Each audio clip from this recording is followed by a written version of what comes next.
ESPN 94.1 FM and AM 930 present The Drive. Brought to you by Huntington Federal Savings Bank. Local then, local now. Member FDIC. Welcome into the Tuesday, September 17th edition. Your drive begins now on ESPN 94.1 FM and AM 930.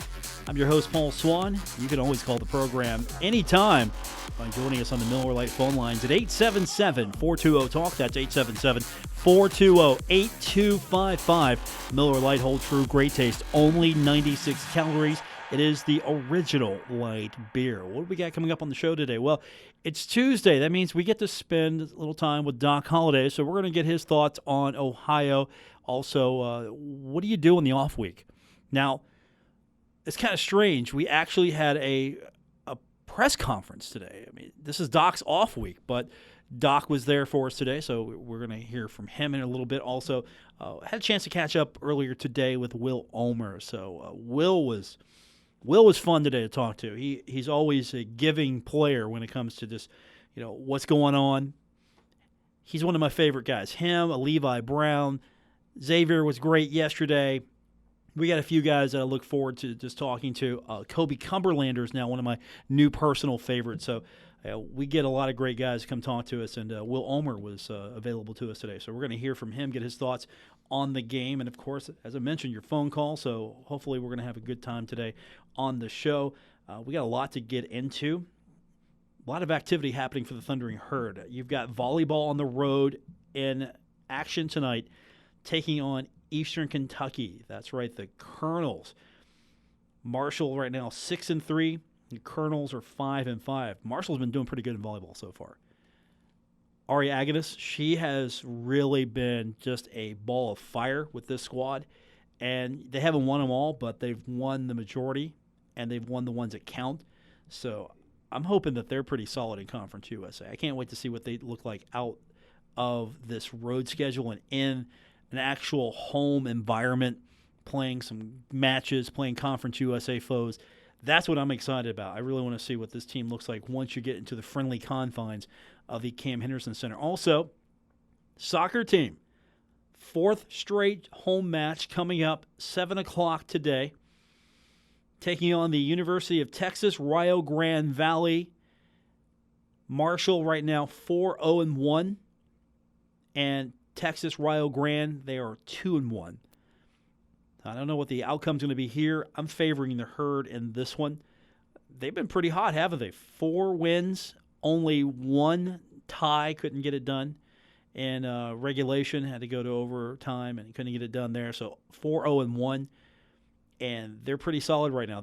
I think you're seeing the men's soccer team just finally realize the potential you've got there with this program, especially with the facilities that they've been able to enjoy for a few years. So I look for bigger and better things for them. But I'm excited, both for the volleyball team and the men's soccer team. They've been pretty solid as of late. And we got to give a little love to Marshall women's soccer. Lindsay Langley named Conference USA Women's Soccer Goalkeeper of the Week yesterday. She helped Marshall to a 3-1 victory over High Point on Sunday. It's the first weekly honor of her career. She's been pretty solid. She had a career-high 11 saves on September 8th and a 3-2 double overtime loss at number 9 Vanderbilt. And she had 9 saves against the High Point Panthers. Her only goal given up was a penalty kick. She made 3 saves in the first half and 6 in the second, with 4 coming in the final 20 minutes of play, including 2 in the first 3 minutes of action. She also has the most saves in Conference USA at the moment with 43. That is 15 more than the next closest keeper. So the Thundering Herd in action on Thursday, taking on FAU on the road. So you get to see a little sun, a little fun, sun and fun for the Herd. And let's hope that the conference schedule is a little kinder to them. But, there's some positive news there. So you got to give them a little positive prep because, or a little positive pep. They're battling. I'll say this for them: they're really battling. Give them credit though. Okay, so we've got interviews coming up We're going to really break into what that Ohio game meant to Will Ulmer. We're going to get into that. Doc Holliday a little bit later on as well. And so we'll break all of that down for you. And we'll look ahead to the off week, what these guys are planning on doing. Listening to Doc earlier, going to see some high school football on Friday night. They're going to work on themselves, take some time off, still prep, but they're going to let these kids take advantage of a couple of days off, get them back, make sure that they're getting treatment. Some guys that are a little bruised, a little banged up, they're going to get extra treatment. They're going to be okay. Pretty much was the indication we got from him earlier today. And the fact that they're going to have some time, go out, see a little bit, do a little recruiting, a little scouting. And that's important, especially getting to see some high school games. Not many times you get a chance to do that in season, actually go to a high school game. Usually you're on the road, so you can't do that. Or if you're home, you're taking the team, taking them outside of Huntington, staying the night, getting them away from everything, just sitting in the hotel room, final game plan, usually watching a college football game. So I'm sure this is going to be a little fun for those guys. And they need a break. Something you're going to hear again and again theme-wise is the fact that these guys, it hasn't been just 3 weeks and then here's an off week. I mean, these guys have been going at it since camp. And really, I'm sure the coaches have been going at it a lot longer, so it's definitely a nice break. And Doc's going to get into that a little bit later on, just to give you a preview of what he talked about today. But when we come back from break, we're going to hear from Will Ulmer. And we're going to talk to him about how important that game was and just get his thoughts on everything with the off week, playing Ohio. We ask him a pretty full spectrum of questions, so we're going to hear from him when we continue. Doc Holliday later on as well. And we're going to wrap up the show today with Isaiah Green. Now, usually we give you just selected sound bites, things that are important. We're going to let you hear a little bit more than you usually get. We're going to hear the entire Isaiah Green interview. That way you can kind of get some access you usually don't get. So we're going to hear that a little bit later on as well. So got a full show plus your phone calls at 877-420-TALK, 877-420-8255. I'm going to crack into an energy drink during the break, come back, and be ready to go with you here. We'll do it all when we continue with today's edition of The Drive here on ESPN 94.1 FM and AM 930. Don't worry. Paul Swann has the wheel on The Drive, ESPN 94.1 FM and AM 930. We're presented by Huntington Federal Savings Bank. You're listening to The Drive on ESPN 94.1 FM and AM 930. I'm your host, Paul Swann. Don't forget you can join us on the program at any time by calling the Miller Lite phone lines, 877-420-TALK. That's 877-420-8255. Miller Lite, hold true, great taste, only 96 calories. It is the original light beer. So earlier this afternoon, had a chance to join a few members of the media as we got to talk to Will Ulmer. And it's great to get these guys sort of by ourselves, just one or two guys, get to talk a little longer to him, and Will's one of those great guys. Now, we're going to go into everything with Will, but I wanted to just kind of get his thoughts on the game itself. And, I know we're transitioning away, moving from the Ohio game, heading into the off week, and then we're going into Cincinnati. But I just wanted to get from him his point of view on how important that game was, the Ohio game. And here's what he said. I think it was a super important game for us as far as how this season goes. I think that was a team win. It's cliche, but offense couldn't have done it without defense, and vice versa. I think we needed that moment of coming together and coming back from a deficit and winning in a close game. To give ourselves the confidence to know that we are able to do that this year. A lot of adversity in that game, and that's something Doc talks about, preaches, and every game's got adversity. He's said that time and time again. But this game had everything. It had it all. Marshall was winning. Marshall was losing. Marshall had to come back, had to make a long drive. A lot of things going on back and forth between Ohio and Marshall. I mean, it was not a given that either team was going to win this game. And this game had it all. Here's what Will had to say about that. Now, that game did have a lot of adversity, but we talk all the time when it gets hard and when there is a lot of adversity, you just got to stick to our core values and look to your teammates and keep pushing. And I'm proud of the way that we went out and did that. I think everyone is. This team really came together, and you saw it on both the offensive and defensive sides of the ball, special teams as well. Don't forget them. But this was really one of those games where the defense did what it needed to do when it needed it. The offense went down and took care of business when it needed to do it, and you come out with the victory. Now, I want to get his thoughts on that game itself. Now, Marshall, Ohio, this isn't a bloodthirsty rivalry. This isn't one where there's a lot of hate and vitriol.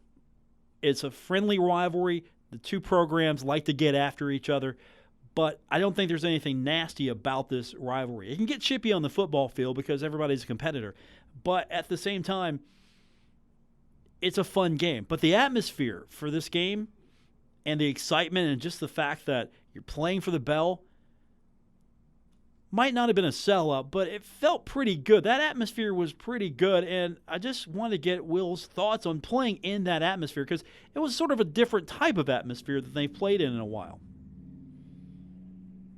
There was definitely a special feeling in the air. That was a super fun game to play, and it was really interesting to me to learn about the history between these two schools and sort of the why of why we were rivals and why that game meant so much. So now they're learning. Next year when these two teams meet, it'll be exciting again and maybe even more so. And then, of course, we've got to reteach everybody here in a few years after that because this series will not continue until 5 years after. So there's going to be a gap between playing Ohio, which I hate. I understand scheduling is such a difficult thing to do, so I get it why you don't want to lock in, but maybe the fans would like to see this. Ohio every year on the schedule. It's a natural game. You got to play this game. But now we move on to the off week, getting ready for Cincinnati. It's down the road, but still, it's still visible. And I just wanted to find out from Will when we were talking to him earlier, just what are your goals for the off week? I like a bye week. I think a bye week's critical for having a good season. Just because of the fact that you playing football, you're going to get guys that are banged up and you're going to get injuries, and you get a good team like Cincinnati coming into town. It is nice to have a little extra time to study them on tape and see what they're all about. All right, let me back that up a little bit. Sometimes we make mistakes on the program. Not my mistake. It's your mistake, Gabriel, but not my mistake. That was me asking him if he liked the off week. Now, this next audio soundbite is me asking him about the goals for the off week. Well, we got a bye week, which makes things different. We have more time to prepare, but my plan is, to stay together and cohesive as an offense and as an offensive line. Just because we're not playing anybody Saturday doesn't mean this bye week is any less valuable. We have to come in and attack it when we're supposed to be here and, try and get a beat on these guys early. We actually have an advantage having a bye week because now we're able to get, a little extra time to watch them on tape. We've got a little extra time to study their tendencies and, get a plan together for ourselves. Big game for the Thundering Herd, very big game for the Thundering Herd, taking on Cincinnati, and you've already faced off against two of the better group of five teams, and you're now going to be facing off against Cincinnati, also a good, solid group of five team. And I wanted to know from Will, just kind of get his feelings on the fact that you're taking the off week now. Hey, sure, you're 3 games in, but you've been going at this a little bit longer. Is this the right time for the off week? Absolutely. It's been pretty consistent since August 1st. We've been banging it out, and I think everybody's body could use a little break. I mean, obviously we're not just going to sit around all week. We're going to get after it, but this is an opportunity for everybody to kind of get their legs back under them and everybody to get some of these aches and pains that have been nagging you since the second weekend in August to sort of ease up a little bit. So that seems to be the theme. Still going to get after it, but we're going to heal up, take care of ourselves, have a few extra days to prepare, get our bodies right. That's been the theme I've heard all week. Now, a question that was asked of Will. Now, remember, couldn't seem to get the thing going offensively against Boise. Just couldn't seem to get it, whatever it is. Couldn't get it going. But you go into the off week, and this is a question asked of Will Ulmer. You go into the off week, you got a 300-yard rushing performance. Does that cure the ills, or how does that cure the ills of the offensive line? That's something we pride ourselves on, is running the football, and you can't just give it to the offensive line. We've got some really good running backs. We got Brennan Knox, who's outstanding. We got Sheldon Evans, and that was some of the first real time that he's seen, and I was thoroughly impressed with how he did. I like Sheldon running the football, and it's a good feeling, but you can only enjoy it for so long. We got to go out and do it again the next week. So the good news for them, they got a little bit more time they can enjoy it, but he's right. Got to focus and get ready. Off week, of course, coming up, and then you've got Cincinnati. Now, we wouldn't be where we were at this moment if it wasn't for, I think, one of the better offensive drives I've seen in a while.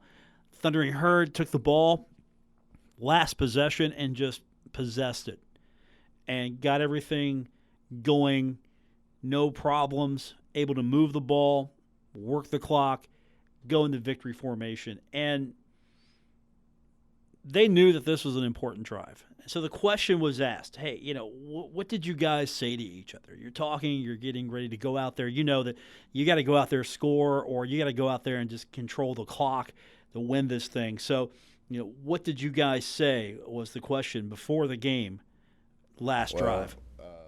When we went out, we knew that was going to be the make or break drive for the game because, both offenses have been pretty keen. And we just looked at each other and we were like, look, we know we've been able to run the ball and we need to come out here and do it successfully. We need to put it together, everybody lock in, no mental errors, no footwork mistakes or anything like that. Let's put one thorough drive together and let Cramsey call it up, and it worked out just like that.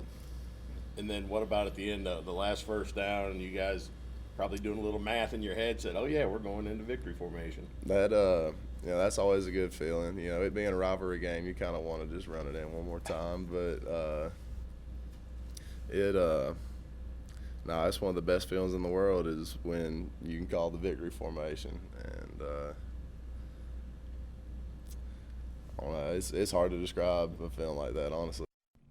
That was Steve Cotton with a follow-up question as well. And another question that was asked, just compare being on the field for that victory formation. Compare that feeling, or just compare what was going on there to when you're not in control, you're on the sideline, you're wanting to get in there and try to get that last play going, but instead Boise's the one that's controlling the clock and they're the ones going in victory formation. Compare that. I've never caught a pass. No, I was just a big distraction, but that's okay too. I'd like to note that when I do play slot receiver, we're 1 for 1, 100% on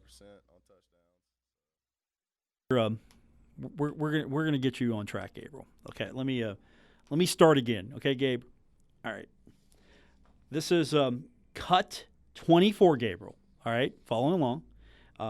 I want to know to compare on being the team basically running victory formation compared to the previous game where you were watching the other team run victory formation. Cut 24.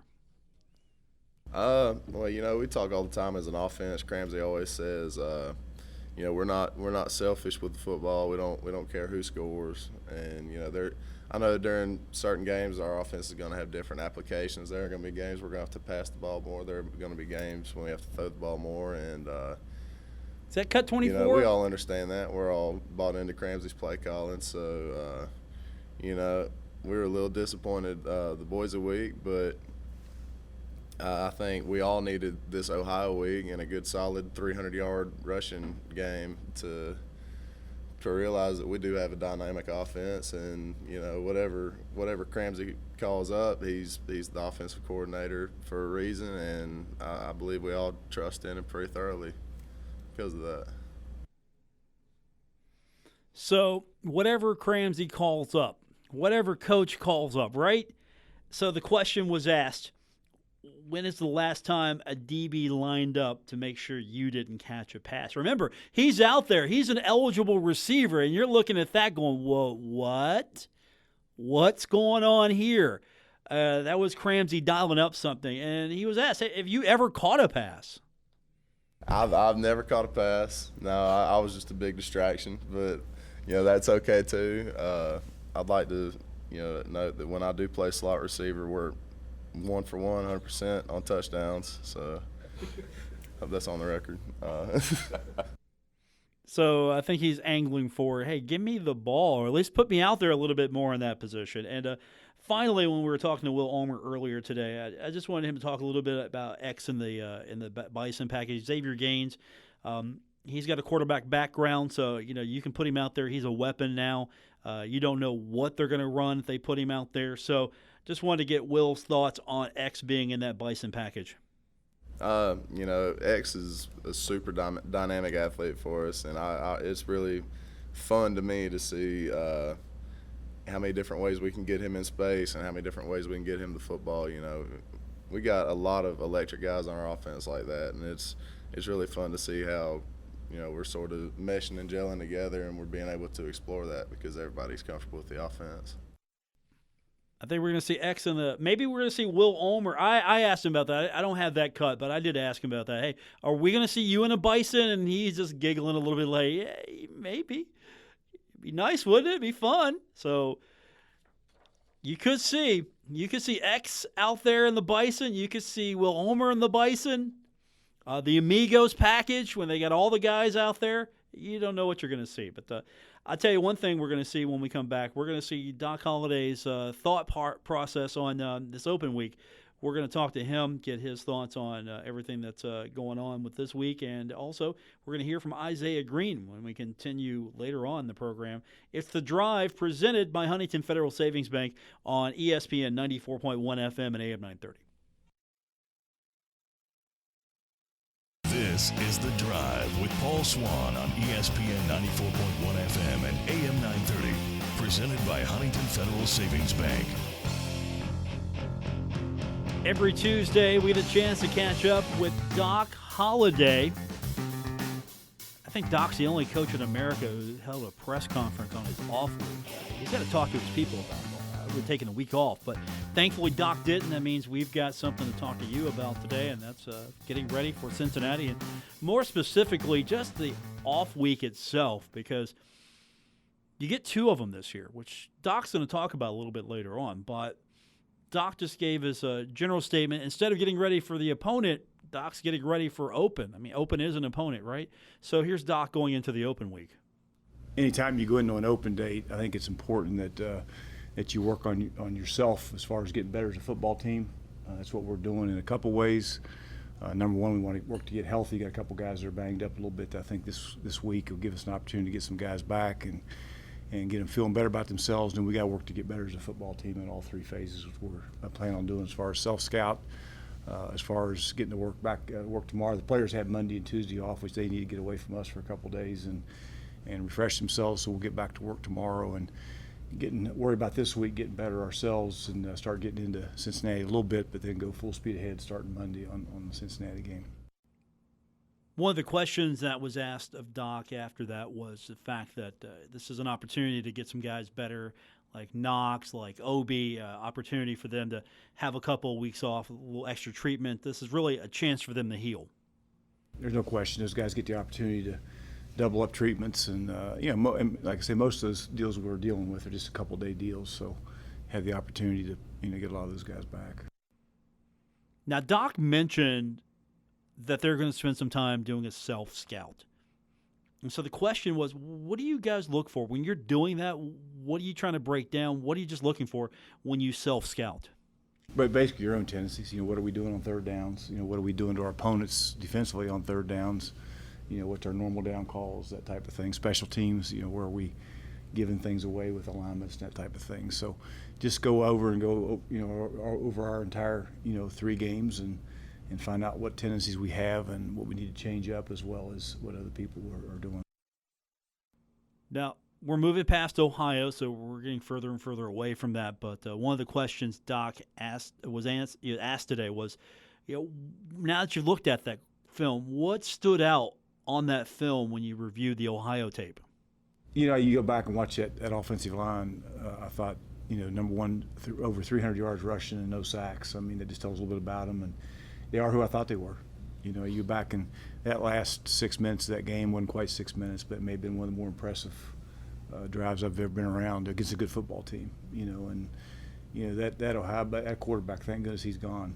We're talking a little bit the other side of the ball now, but golly, Ned, he makes every throw. He can beat you with his feet, and I hope his little brother's not as good as he is. Wait a minute. Doc cracked a joke? Wait a minute. Let me get that straight.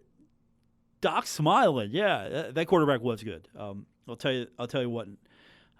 Hopefully his little brother. I don't know if he has a little brother, but if he's got a little brother, I hope little brother Rourke isn't playing for Ohio. Maybe Doc can recruit him if he's got a little brother, because Nathan Rourke was a really good quarterback. But we're getting to the bye week, and one of the questions that was asked of Doc was, is the bye week, this specific week, this time in the schedule, is it a benefit? Well, I think good thing. I think we got 2 of them. Which I think in college football, to be honest, I think everybody ought to have 2 byes every week, every year, because for injury purposes, that type of thing gives kids a chance to catch their breath a little bit and get healthy. But I think it came at a good time for us because we have a couple guys that are banged up, and of course we got some critical games coming up as well. So I think it fit in pretty well.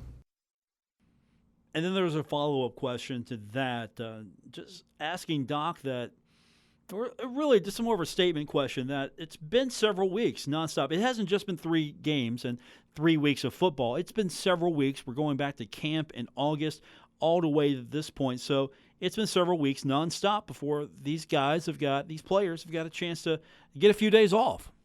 It has. We add camp to that mix, and camp now is just 20. That number of practices are cut a little bit, but you're still out there for about 4 weeks of preparation, that type of thing. So, about 7 to 8 weeks you've been going straight. So to give these kids a week at this point, then you got 4 or 5 more weeks and get another one, which will be good as well. Now, one thing that Doc talked about earlier was the fact that they got 2 bye weeks, they got 2 off weeks this year, and there was a follow-up question to that, asking him about just the benefits of having 2 bye weeks on the schedule, and Doc really talks about how he likes it. Yeah, and just numbers, and I think it helps the kids, because we're so concerned about injuries and that type of thing, and kids start getting beat down a little bit with number of reps and all that. They're more prone to injury, and so I think having the opportunity to get refreshed and give them a couple of days off, I think that helps. Now, another question concerning the rest is these kids are going to get a few days off, and they're not going to play a game on Saturday. They got to wait a week. And one of the questions asked of Doc was just, how do you curb the rust? I mean, you've got the rest. You're going to be off a few days. So how do you try to make sure you manage this so you're not rusty when you come back out in a couple weeks?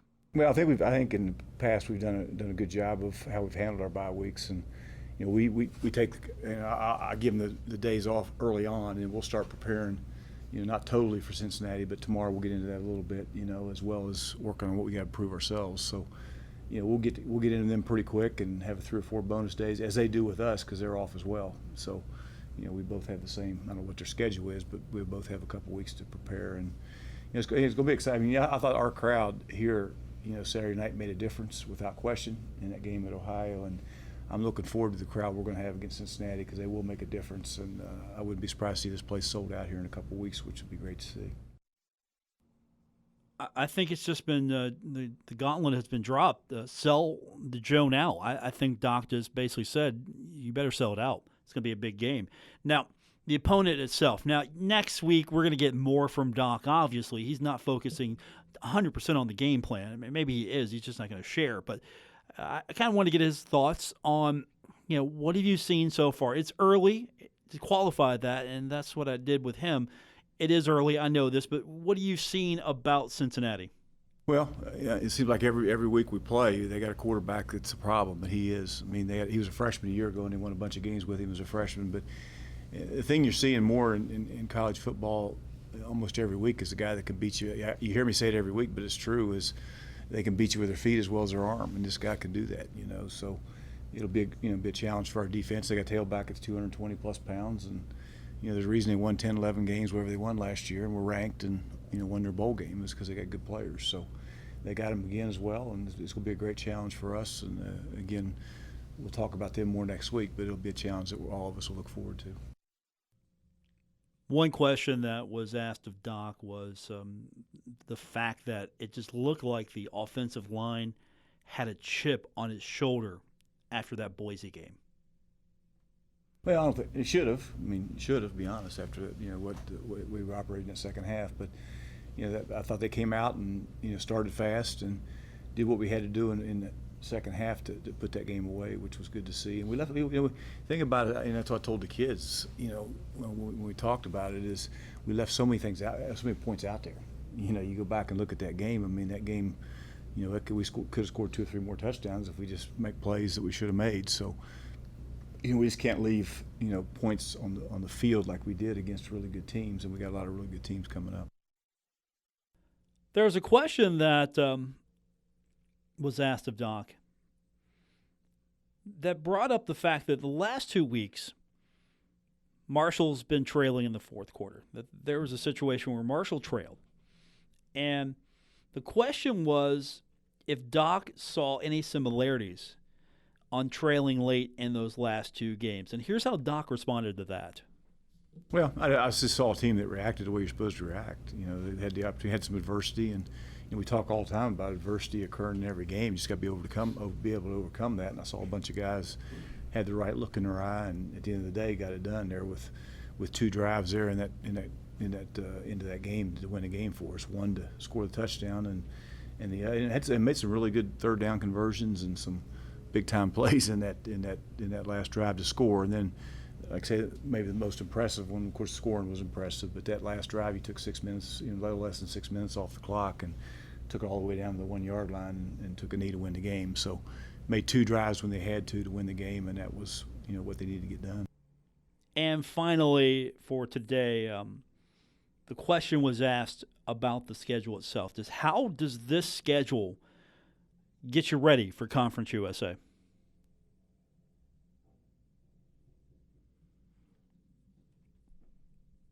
We'll leave that one for another time. When we come back from break, we're going to come back with Isaiah Green. So when we come back from break, Isaiah Green, we'll talk to him a little bit, get his thoughts.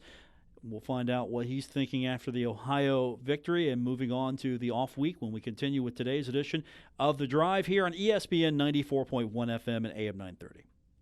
To The Drive with Paul Swann on ESPN 94.1 FM and AM 930. Apologize, we promised you Isaiah Green. We're not going to be able to get to that today, so we're going to save that for tomorrow. So we'll hear his thoughts on the game against Ohio as we move on. As he said, the open week is upon us now. So the Thundering Herd getting ready for open, trying to get ready for Cincinnati at the same time. You always have a battle with open. You don't want to over-rest, right? Is that such a thing? You can over-rest or maybe not get ready enough, take too much time off and not stay sharp. After all, you got momentum after beating Ohio at the same time. You want to get better. You want to get healthy, but you don't want to regress a little bit. So that's going to be the fight this week for these guys, is to make sure they get the right amount of treatment, right amount of rest, and they're not over-focusing, but at the same time that they're not under-focusing. If you can ever under-focus or over-focus on something, this is a week where you can find out if that's a possibility. If you don't put too much into it, and maybe you're trying to, balance it out. That's going to be the fight this week. So we'll hear from Isaiah Green tomorrow on the program, and of course, we've got the rest of the week to get into because I'm going to tell you right now. I like the fact we've got the open week at this point of the schedule. It feels pretty good. The fact that you got a big game coming up, and you've been going nonstop pretty much since camp. So these guys get a chance to reset. Then they're going to go a few weeks with a game. And after they go through a few weeks of game, they're going to reset again. And then they'll get to the end of the season. Hopefully they're playing for conference championship at that point, and then they're going to get a few weeks off to reset again as they'll go into bowl week. So all of that schedule-wise, I agree with Doc. 2 weeks, I like that. I mean, maybe that should be a little bit more of a thing. Or at least that's something that maybe Marshall should work on.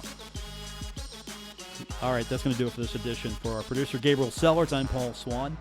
Thanks for tuning in for today's edition here on ESPN 94.1 FM and AM 930. Have a good night, everyone.